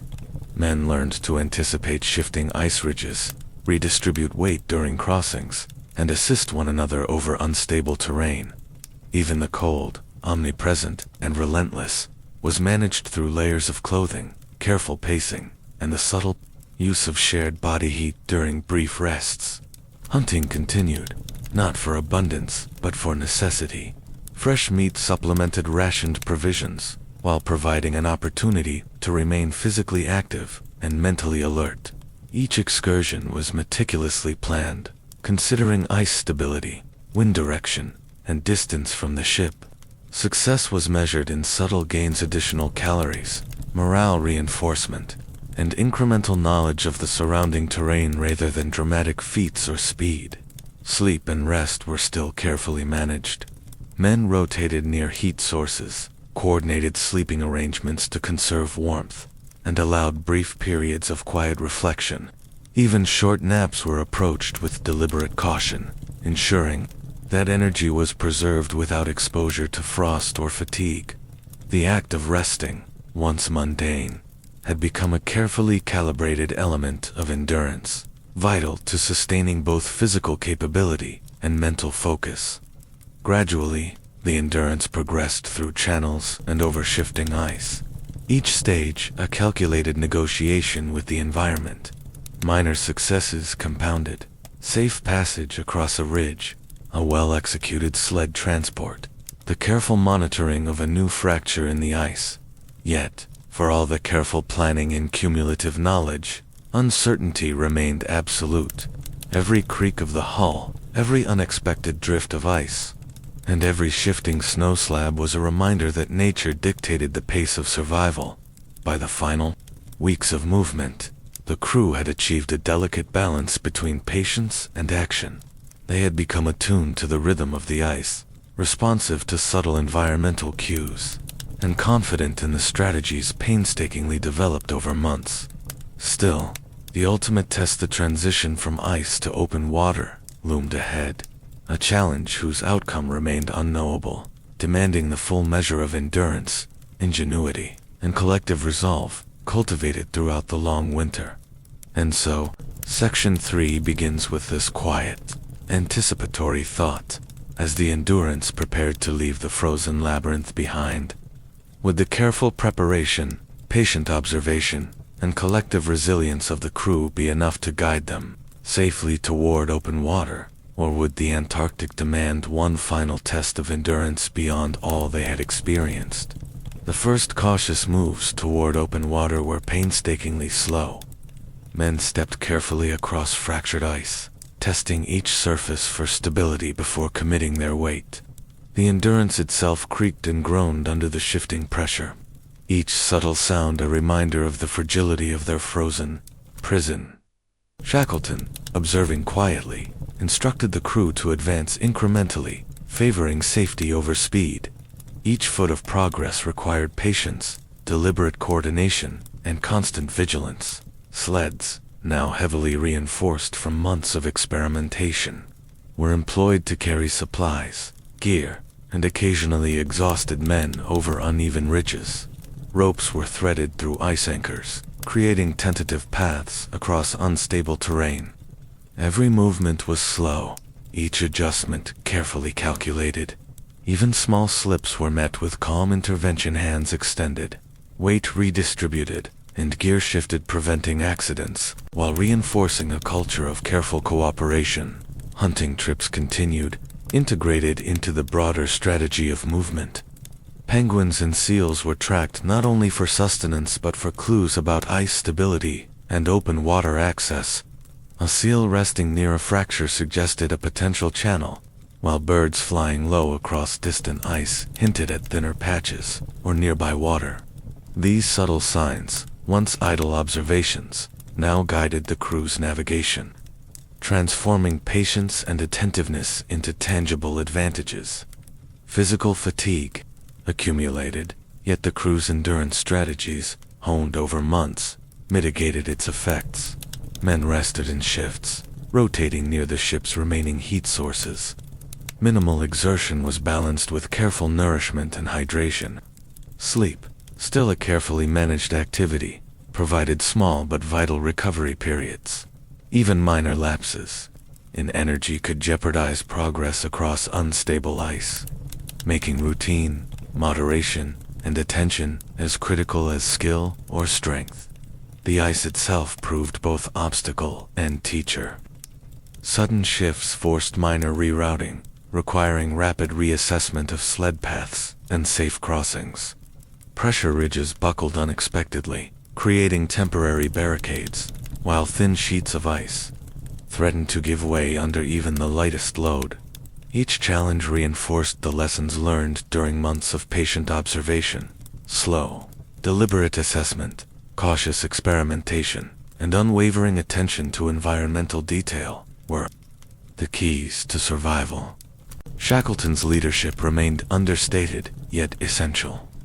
Decisions were deliberate: which route to take, which patch of ice to probe first, how to distribute weight across sleds.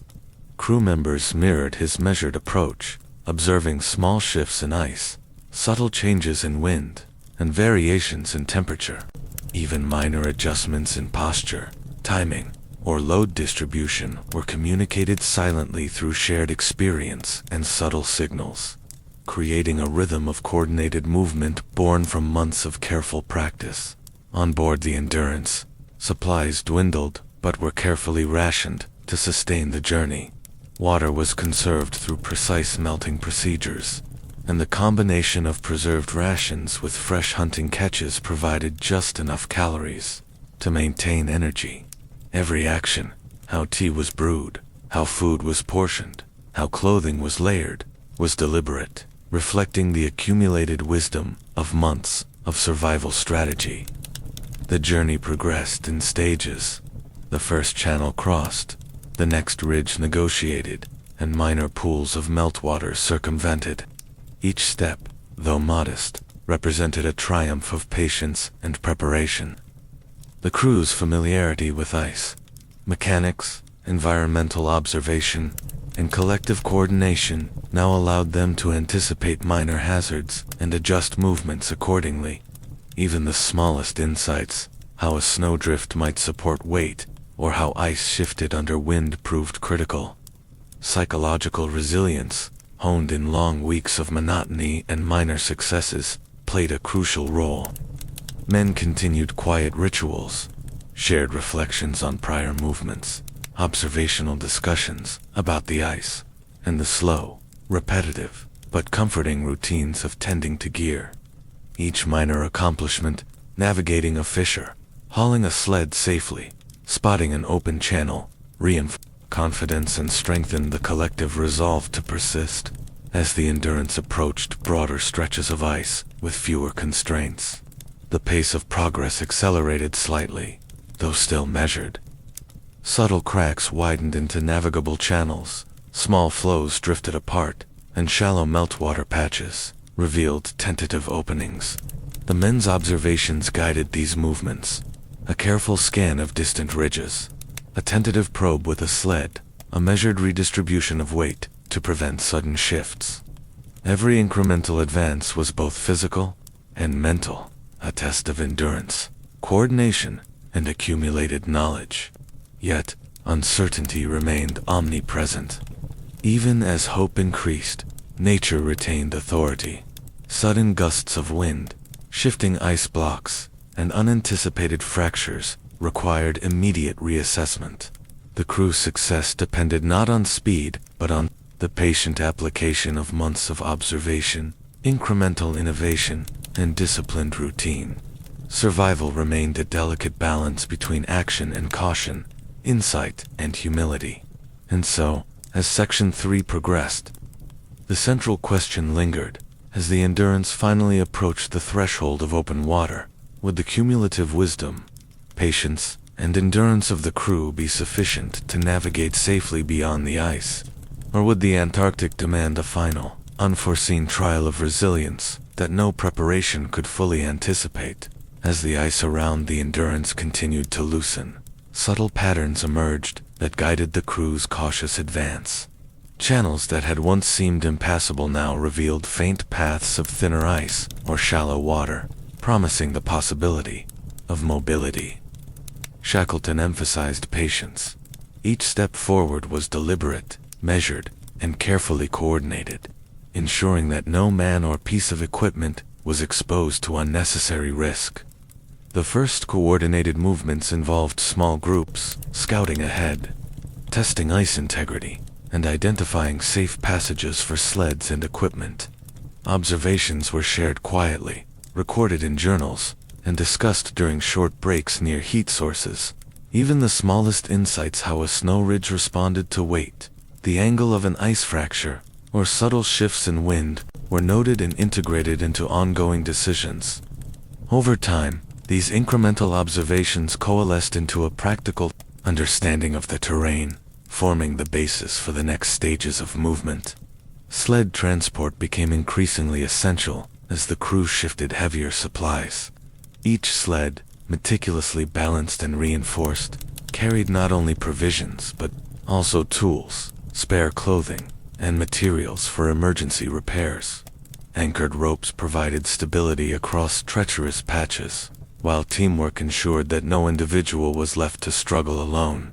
Even minor mishaps, a slipping crate, a shifting rope, a brief stumble, were corrected with careful coordination and collective problem-solving, demonstrating how small refinements could preserve both energy and safety. Fresh provisions, primarily seals and penguins, continued to supplement rations. Hunting excursions were integrated into the broader movement strategy, providing sustenance while also offering opportunities for environmental observation. Each excursion revealed subtle signs, the location of open water channels, the behavior of wildlife on thin ice, or weak points in nearby ridges. These quiet lessons, gathered over months of patient observation, became increasingly valuable as the ice began to fracture and shift under natural forces. Physical exertion was constant but carefully managed. Men rotated frequently, taking short rests near insulated shelters or stoves. Clothing was layered strategically, and shared body heat was employed during brief pauses. Even minor adjustments, gloves, shifting boot position, adjusting hat layers, were approached deliberately, reinforcing both comfort and endurance. These small attentions to detail allowed the crew to sustain steady progress without succumbing to exhaustion or exposure. Shackleton's leadership remained calm and methodical. He observed the environment, monitored progress, and provided quiet guidance. Decisions were made collaboratively when appropriate, drawing on the accumulated experience of the crew. Men mirrored his careful approach, moving slowly, adjusting routes based on subtle cues, and constantly reassessing the stability of ice and snow. This deliberate rhythm of observation and action created a steady momentum, even amidst the ever-present uncertainty of the Antarctic landscape. Minor challenges continued to arise. Thin ice required rerouting of sleds. Sudden cracks forced temporary retreats. Shifting flows demanded careful redistribution of weight and reassessment of paths. Yet, each obstacle was met with patience and small, incremental solutions. The crew's months of preparation recorded observations, sled optimizations, hunting strategies, and collective coordination proved essential, allowing them to navigate these hazards without panic or haste. The transition from ice to open water approached gradually. Meltwater pools expanded into larger channels, and the sound of distant cracking and splintering ice signaled increasing instability in the frozen landscape. Each advance was deliberate. Men probed the edges, adjusted sled positions, and coordinated, carefully to ensure both safety and progress. Even minor miscalculations were corrected swiftly, reflecting the quiet mastery that had been cultivated through months of meticulous preparation. Psychological endurance remained critical. Men continued quiet rituals, such as observing animal behavior, reflecting on past movements, and discussing minor innovations in equipment or strategy. These moments, though subtle, reinforced cohesion, morale, and attentiveness. Confidence grew not from dramatic action but from the steady accumulation of knowledge, repeated practice, and the successful application of small, measured adjustments. Finally, as the first significant channel opened fully, the crew executed a coordinated movement across the ice, toward the wider expanse of open water. Sleds slid across thinner ice, ropes held equipment securely, and small teams moved in unison. The Endurance herself, gradually freed from the grip of surrounding flows, shifted with the current, responding to the combined effects of wind, tide, and pressure in a slow, deliberate dance. As progress continued, the central tension remained. Would the combined endurance, careful observation, and patient innovation of the crew suffice to reach open water safely? Or would the Antarctic exact one final, unforeseen test of resilience before the journey's end? The final days of the Endurance's journey across ice were defined by patience, observation, and meticulous coordination. Channels of meltwater had widened enough to allow more sustained movement, yet the landscape remained unpredictable. Each flow, ridge, and fracture demanded careful attention. Men advanced slowly, testing ice with poles, redistributing sleds, and guiding one another across weak patches. Even small slips or misjudgments were corrected calmly, without haste, as collective experience guided each step. Shackleton and his officers continued to survey the broader horizon for openings to open water. From elevated ice ridges, men observed distant leads, noting areas where the ice thinned or fractured. These subtle cues, combined with months of recorded observations, informed the strategy for the next stages of movement. The crew had become intimately familiar with every nuance of their frozen surroundings: the groan of stressed ice, the texture of snow underfoot, the minute shifts of distant flows. These quiet, cumulative insights now guided critical life-or-death decisions. Sleds carried the final supplies and equipment, moved carefully over ice sheets, with ropes anchored to stable points. Teams worked in synchronized rhythm, each man aware of his own weight distribution, the tension on ropes, and the delicate balance of cargo. Even minor innovations developed over months reinforced runners, braided anchor lines, adjusted sled heights were essential for ensuring progress and preventing accidents. Each successful transfer of gear was both a small victory and a necessary step toward liberation from the ice. Fresh provisions continued to play a subtle but vital role. Hunting excursions provided extra nutrition and served as low-intensity training for balance, coordination, and observation. Men tracked seals and penguins, noting the condition of ice near their resting places, using these subtle signs to navigate otherwise invisible hazards. The integration of these routines, hunting, observation, and movement created a rhythm that allowed both body and mind to remain engaged and resilient. As the ice gradually gave way, the Endurance began to float more freely.